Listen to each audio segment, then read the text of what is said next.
Payg'ambarimiz alayhissalatu vassalam biz uchun namuna azizlar. Bilasizlar, Anas ibn Malik radhiyallohu anhu degan buyuk sahoba bo'lganlar. Bu sahoba Payg'ambarimiz alayhissalomda 10 yil yonlarida yurib xizmatkorlik qilgan. Ana xodamtu li Rasulillahi sallallohu alayhi va sallama 10 sanavat degan o'zlari. Men 10 yil xizmatida turdim deganlar. Mana shu zot aytayaptilar.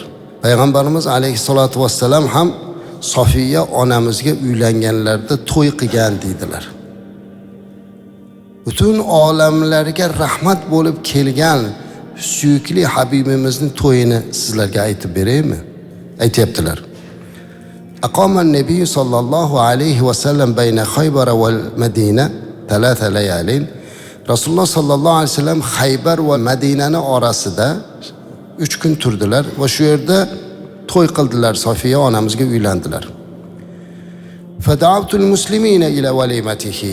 Men Rasululloh sallallohu alayhi va sallam uylanganligi uchun odamlarni to'yga taklif qildim. Shunday to'y bo'ldiki deydi, hech qancha odam kelmadi. Shunda Payg'ambarimiz alayhissalom Hazrati Bilolga teridan dasturxon yozishlikni buyurdi. U dasturxon ustida non ham yo'q edi, go'sht ham yo'q edi. Ularning ustiga xurmo, qurt va sariyog' tashlandi. U zotning valimalari shunday bo'ldi deb aytadilar. Anas ibn Malik radhiyallohu anhu bu hadisni Imom Buxoriy rivoyat qildilar. Nima deb o'ylaysiz azizlarim?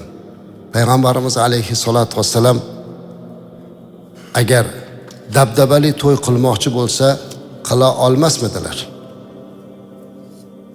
Jonim fido sizga deb turgan sahobalar yuzlab qo'y tuyalarni so'yib bermasmidi?